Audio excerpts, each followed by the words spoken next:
الحمد لله رب العالمين والصلاة والسلام على سيد الأنبياء والمرسلين وعلى آله وأصحابه أجمعين أما بعد فأعوذ بالله من الشيطان الرجيم بسم الله الرحمن الرحيم آتوني زبر الحديد حتى إذا ساوى بين السدفين قال انفخوا حتى إذا جعله نارا قال آتوني أفرغ عليه قطرا صدق اللہ العلی العظیم۔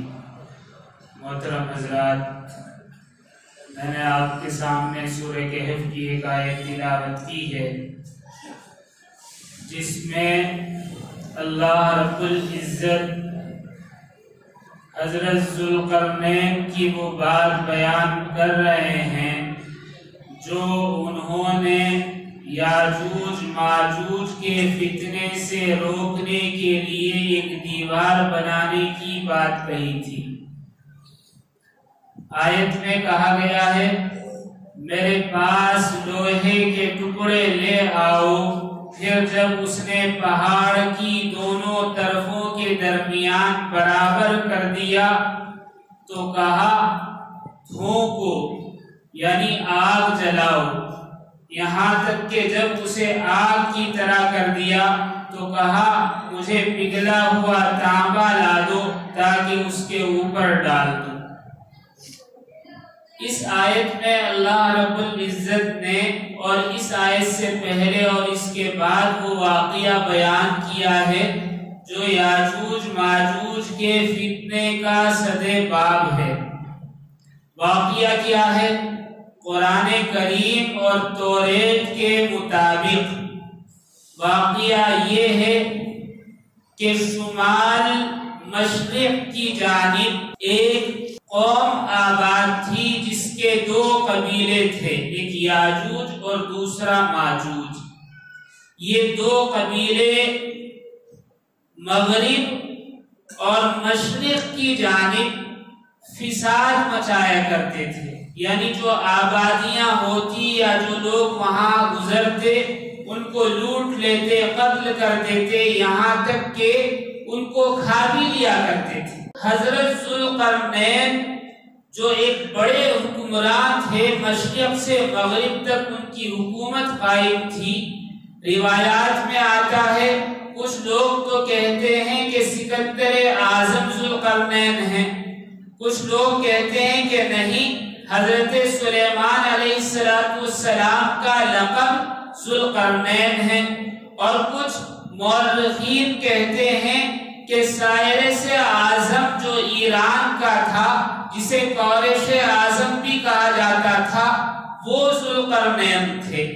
لیکن بہرحال جمہور علماء کے نزدیک ذوالقرنین اللہ کے ایک نبی گزرے ہیں جن کو اللہ تعالیٰ نے سلطنت بھی عطا کی تھی، اور سلطنت کے ساتھ ساتھ ایسے وسائل اور اسباب مہیا کیے تھے کہ انہوں نے مغرب میں دور تک سمندر میں سفر کیا اور مشرق میں وہاں تک کا سفر کیا جہاں سے سورج نکلتا ہے، یعنی نکلتا ہوا دکھتا ہے۔ تو یہ جب مشرق میں گئے تو وہاں ان کو جو آبادی ملی انہوں نے ملاقات کی اور کہا کہ آپ ہمارے لیے ایک دیوار بنا دیں جس سے یاجوج اور ماجوج جو دو قبیلے ہیں ہمارے یہاں آ کر فتنہ مچاتے ہیں، یہ نہ آ سکیں اور فتنہ برپا نہ کر سکیں۔ تو انہوں نے پیشکش بھی کی کہ اگر آپ کہیں تو ہم آپ کو سامان دیں جس سے وہ دیوار بنائی جا سکے۔ حضرت ذوالقرنین نے کہا کہ نہیں، مجھے سامان کی ضرورت نہیں ہے، ہاں آدمیوں کی ضرورت ہے، آپ میری طاقت اور افراد کے اعتبار سے مدد کریں، مال یا جو بھی خرچ ہوگا میں خود برداشت کروں گا۔ قرآن کریم اور توریت نے اس کو صاف صاف بیان کیا ہے۔ مورخین لکھتے ہیں کہ حضرت ذوالقرنین نے ایک دیوار بنائی لوہے کی۔ یہ دیوار کہاں ہے؟ آج کے زمانے میں اکثریت اس بات پر متفق ہے کہ یہ رشیا میں ہے، بلکہ کچھ لوگ کہتے ہیں کہ موجودہ ماسکو جو ہے وہ ان کی آبادی تھی، لیکن یہاں سے ان کو باہر پیچھے کی طرف ہٹا دیا گیا اور ماسکو سے آگے دیوار تعمیر کی گئی۔ کچھ لوگ کہتے ہیں کہ نہیں، دیوار چین جو ہے وہ دیوار ہے جو ذوالقرنین نے تعمیر کی، لیکن دیوار چین وہ دیوار نہیں ہے، کیونکہ قرآن نے بیان کیا ہے کہ وہ لوہے اور تانبے سے بنائی گئی تھی، اور دیوار چین پتھر اور چونے سے بنائی گئی ہے۔ کچھ لوگ کہتے ہیں کہ نہیں، جو یمن میں دیوار مغرب ہے وہ دیوار ہے۔ اس بات پر یقین اس لیے نہیں کیا جاتا کہ یہ مغرب جو دیوار بنائی گئی تھی حالانکہ پہاڑوں کے درمیان بنائی گئی، لیکن یہ پانی کو روکنے کے لیے بنائی گئی تھی، لہٰذا یہ وہ دیوار نہیں ہے۔ کچھ لوگ کہتے ہیں کہ نہیں، کوہ قاف میں جو ایک دیوار ہے یعنی افریقہ کے جنگلات میں، وہ دیوار وہ ہے جو ذوالقرنین نے بنائی تھی، لیکن وہ بھی یہ دیوار نہیں ہے۔ لیکن اکثر علماء کا اور مورخین کا، مفکرین کا اس بات پر اتفاق ہے کہ سرزمین قفقاز میں دو دریا بہتے ہیں، ایک دریائے خزر اور دوسرا دریائے سیاہ۔ یہ دو دریاؤں کے درمیان پہاڑی سلسلہ ہے، بہت لمبا پہاڑی سلسلہ ہے، 100 سے زیادہ پہاڑ ہیں، ان کے درمیان صرف ایک درہ ہے جس کے اندر سے آیا جایا جا سکتا ہے، ورنہ ان پہاڑوں نے مشرق اور مغرب کو شمال سے الگ کر دیا ہے، یعنی ایک ایسی دیوار بن گئی ہے ان پہاڑوں کی وجہ سے، نہ کوئی ادھر جا سکتا ہے نہ کوئی ادھر سے آ سکتا ہے۔ لیکن اس کے درمیان ایک درہ یعنی ایک جگہ تھی جو آج بھی داریال کے نام سے مشہور ہے، وہاں ایک لوہے کی دیوار پائی جاتی ہے۔ اس کے متعلق علماء کہتے ہیں کہ غالباً یہی وہ دیوار ہے جو حضرت ذوالقرنین علیہ السلام نے تعمیر کی۔ قرآن کے مطابق حضرت ذوالقرنین نے کہا کہ لوہے کے ٹکڑے لا کر دو، یعنی لوہے کی بڑی بڑی شیٹیں آپ نے منگوائی، اور وہ جو درہ تھا یعنی پہاڑ کے درمیان ایک نکلنے کا راستہ تھا، اس راستے پر لوہے کی وہ چادریں اور شیٹ کھڑی کر دی اور ان کے درمیان لوہے کے ٹکڑے بھر دیے، اور پھر کہا کہ اسے آگ لگاؤ، دھوکو۔ جب آگ لگائی گئی اور لوہا پگھلتا پگھلتا چپک گیا، ویلڈ ہو گیا، تو پھر آپ نے اس گرم لوہے پر پگھلا ہوا تانبا یعنی پانی کی طرح جو تانبا رہتا ہے پگھلا ہوا گرم گرم وہ ڈال دیا، تو یہ دیوار اتنی مضبوط ہو گئی جیسے کہ پہاڑ ہو۔ پھر آپ نے آخر میں یہ نہیں کہا کہ میں نے یہ دیوار بنائی ہے، میرا احسان مانو یا ایسا، بلکہ نہیں، قرآن نے اس کو بیان کیا ہے۔ ذوالقرنین نے کہا قال ھذا رحمۃ من ربی، یہ جو کچھ میں نے کام کیا ہے یہ اپنے رب کی رحمت سے کیا ہے۔ تو اس سے علماء فرماتے ہیں کہ اس جملے سے معلوم ہوتا ہے کہ یقیناً ذوالقرنین علیہ السلام نبی تھے، اور جمہور علماء کا اس پر اتفاق بھی ہے۔ پھر آپ نے آگے کہا فَإِذَا جَاءَ وَعْدُ رَبِّي جَعَلَهُ دَكَّ وَكَانَ وَعْدُ رَبِّي حَقًّا، کہ جب میرے رب کا وعدہ پورا ہوگا یا آئے گا تو یہ دیوار زمین بوس ہو جائے گی، یعنی ملیا میٹ ہو جائے گی، ختم ہو جائے گی، بے شک میرے رب کا وعدہ سچا ہے۔ آپ نے یہ جو بات بیان کی ہے تو اس سے بھی یہ ظاہر ہوتا ہے کہ آپ نے دعویٰ نہیں کیا کہ یہ دیوار ہمیشہ قائم رہے گی، بلکہ یہ کہہ دیا کہ اللہ رب العزت جب تک چاہیں گے یہ دیوار رہے گی، اور جب اللہ چاہیں گے تو یہ دیوار ختم ہو جائے گی۔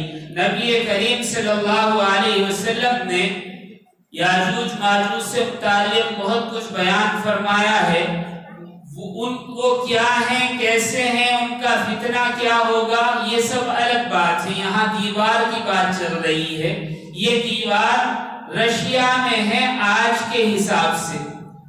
کچھ لوگ کہتے ہیں جو آج کے موقعین ہیں کہ یہ وہ درے ہیں یا وہ پہاڑ کا سلسلہ ہے جہاں رشیا کا جو صدر تھا وہ ان دروں میں گیا تھا اور وہاں سے واپس نہیں نکلا۔ گورباچوف جسے کہتے ہیں، گورباچوف کچھ دشمنوں سے چھپنے کے لیے ان دروں میں یعنی ان پہاڑی سلسلوں میں چلا گیا تھا اپنے کچھ ساتھیوں کے ساتھ، اور آج تک اس کا سراغ نہیں مل سکا۔ تو کچھ مفکرین کہتے ہیں، ریسرچر کہتے ہیں کہ شاید یہ وہی کوہستانی علاقہ ہے جہاں یاجوج ماجوج ہیں۔ اس دیوار کے متعلق نبی کریم صلی اللہ علیہ وسلم کی بہت ساری احادیث ہیں۔ بخاری شریف کی روایت ہے کہ یہ دیوار قیامت تک قائم رہے گی، اور روزانہ اس دیوار کو یاجوج ماجوج توڑتے ہیں اور ختم کرنا چاہتے ہیں، لیکن وہ ختم نہیں ہوتی۔ بخاری شریف کی روایت ہے کہ اس دیوار میں جب سوراخ ہو جائے یعنی روزن ہو جائے تو سمجھ لو کہ فتنہ قریب ہے۔ فتنے سے مراد یہاں یہ بھی ہو سکتا ہے کہ یاجوج ماجوج نکل آئیں گے جو زمین میں فساد پھیلائیں گے، یہاں تک کہ کھانے پینے کی تمام چیزیں کھا پی لیں گے، اور دریا خشک ہو جائیں گے یعنی دریاؤں کا سارا پانی پی لیں گے، اور ان کے پیچھے آنے والے لوگ وہ جو دریا میں ریت ہوگا، بالو ہوگا، اس میں نمی ہوگی، وہ سمجھیں گے کہ یہی پانی ہے اور وہ ریت کھانا شروع کر دیں گے۔ ان کی تعداد بہت زیادہ ہے۔ احادیث کے مطابق 9,999 آدمی یاجوج کے اور ایک آدمی ہماری آبادی میں سے، اتنی تعداد ہے، یعنی ایک آدمی کے بالمقابل 9,999 آدمی ہیں۔ یہ یاجوج ماجوج کون ہیں؟ کوئی الگ مخلوق ہے یا نہیں، اس کے بارے میں بہت ساری روایات ہیں، لیکن اکثر و بیشتر اس بات پر اتفاق ہے کہ یاجوج ماجوج بھی نسل انسانی سے ہیں، اور حضرت نوح علیہ السلام کے تیسرے بیٹے یافس کی اولاد ہیں۔ یافس کی اولاد ہیں۔ بعض لوگ کہتے ہیں کہ ترک جو ہیں یعنی ترکی کے جو باشندے ہیں وہ بھی حضرت یافس کی اولاد ہیں، اور یہ جو یاجوج ماجوج ہیں انہی سے نکلی ہوئی نسل ہے۔ بہرحال یہ سچ ہے نہیں ہے ہم نہیں جانتے۔ یہاں اللہ رب العزت اس دیوار کے بارے میں بیان فرما رہے ہیں جو یاجوج ماجوج کے فتنے کو روکنے کے لیے حضرت ذوالقرنین علیہ السلام نے تعمیر کی تھی۔ یہ دیوار قیامت تک قائم رہے گی۔ نبی کریم صلی اللہ علیہ وسلم کا ارشاد ہے، حضرت نواز بن سمعان رضی اللہ تعالیٰ عنہ فرماتے ہیں کہ نبی کریم صلی اللہ علیہ وسلم نے یاجوج ماجوج کے نکلنے کا وقت حضرت عیسیٰ علیہ السلام کے نزول کے بعد کا بتایا ہے، یعنی حضرت عیسیٰ علیہ السلام جب دجال کے قتل کے لیے اس دنیا میں تشریف لائیں گے، آسمان سے اتارے جائیں گے، ان کے اترنے کے بعد اور دجال کے قتل کے بعد یاجوج ماجوج اس دنیا میں نکل آئیں گے، لیکن حضرت عیسیٰ علیہ السلام اس دور میں رہیں گے۔ آپ تمام مسلمانوں کو ان کے فتنے سے بچانے کے لیے کوہ طور کے پاس چلے جائیں گے جہاں حضرت موسیٰ علیہ السلام پر تجلی ہوئی تھی اللہ کے نور کی۔ چونکہ روئے زمین پر کوئی بھی کا مقابلہ نہیں کر پائیں گے ان کی تعداد اور ان کے فتنوں کی وجہ سے، تو ان سے بچنے کے لیے حضرت عیسیٰ علیہ السلام سارے مسلمانوں کو طور پہاڑ کی وادی میں لے کر چلے جائیں گے اور پہاڑ پر رہیں گے۔ کتنے دن کچھ بتاتے ہیں 2 مہینے، کچھ کہتے ہیں کہ 1 سال 2 سال، پتہ نہیں، بہرحال یہ تو آگے پتہ چلے گا۔ لیکن ان کے فتنے سے بچنے کے لیے کوئی بھی مقابلہ نہیں کر پائے گا. یہ کھانے پینے کی سب چیزیں کھا لیں گے، کوئی چیز بچ نہیں پائے گی، یہاں تک کہ جب یہ موجود ہوں گے تو ایسا قحط پڑے گا کہ مومن اور مسلمان اللہ کے ذکر سے پیٹ بھریں گے، کھانے پینے کو کچھ نہیں ہوگا. نبی کریم صلی اللہ علیہ وسلم کی احادیث میں ہے، مفہوم یہ ہے کہ مومن اور مسلمان ذکر کریں گے، اسی سے ان کا پیٹ بھر جائے گا کیونکہ قحط سالی ہوگی. نبی کریم صلی اللہ علیہ وسلم کی ایک اور حدیث ہے، وہ یہ کہ مسند احمد اور ترمذی میں آیا ہے کہ یہ قوم دیوار کے پیچھے جب تک چھپی رہے گی اور قید رہے گی جب تک کہ وہ انشاءاللہ نہیں کہہ دیتے. یعنی وہ روزانہ اس دیوار کو کھولتے ہیں، بہت سارا حصہ توڑ دیتے ہیں، لیکن آخر میں جب شام ہو جاتی ہے اسے چھوڑ کر چلے جاتے ہیں کہ کل کریں گے. لیکن جب دوسرے دن آتے ہیں تو اللہ رب العزت اس دیوار کو پھر ایسا ہی بنا دیتے ہیں، تو پھر شروع سے کام کرتے ہیں، پھر رات ہو جاتی ہے، پھر چھوڑ کر چلے جاتے ہیں، یہاں تک کہ قیامت آ جائے گی وہ دیوار ٹوٹے گی نہیں. لیکن جب اللہ رب العزت چاہیں گے تو پھر اس دن جس دن ان کا نکلنا ہوگا اس سے ایک دن پہلے جب یہ دیوار توڑیں گے اور تھوڑا سا حصہ باقی رہ جائے گا تو اس وقت یہ مل کر کہیں گے کہ انشاءاللہ، یعنی اگر اللہ نے چاہا تو ہم کل اسے توڑ لیں گے. تو جب وہ اگلے دن آئیں گے تو دیوار جتنی کھودی ہوئی تھی اتنی ہی پائیں گے اور یہ اسے توڑ کر باہر نکل آئیں گے. معلوم یہ ہوا کہ انشاءاللہ کہنے کی وجہ سے اللہ رب العزت ان کی محنت رائگاں نہیں کریں گے اور ان کی محنت برابر ہوگی اور وہ ہماری دنیا میں ہماری زمین میں نکل آئے گی. انشاءاللہ کا جو لفظ معلوم ہوا ہے احادیث سے، اس سے یہ بات ثابت ہوتی ہے. علماء مفسرین فرماتے ہیں، محدثین بیان کرتے ہیں کہ جب یہ انشاءاللہ کہیں گے تو اس سے یہ بات واضح ہوتی ہے کہ ان کو تبلیغ ہو چکی، یعنی اسلام کی دعوت ان تک پہنچ چکی ہے. نبی کریم صلی اللہ علیہ وسلم کا دین ان تک پہنچایا جا چکا ہے، جس کی وجہ سے ان کو یہ شعور ہے اور یہ ادراک ہے کہ انشاءاللہ کہیں گے تو ہمارا کام پورا ہو جائے گا. بہرحال نبی کریم صلی اللہ علیہ وسلم نے بھی اس کی تبلیغ فرمائی ہے کہ مومن جب کوئی کام کا ارادہ کرے تو ان سے انشاءاللہ کہنا چاہیے. ایک واقعہ یاد آ گیا.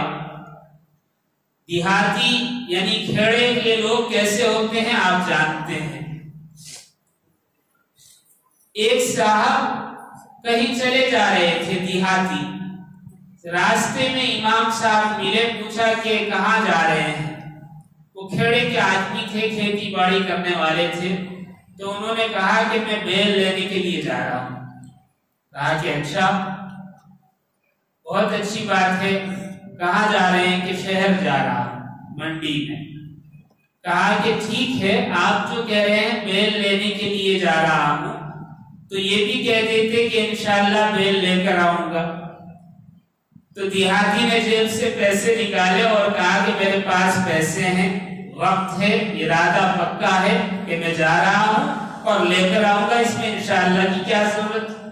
امام صاحب نے کہا کہ نہیں، کہنا چاہیے، نبی کریم صلی اللہ علیہ وسلم کی یہی تعلیمات ہیں.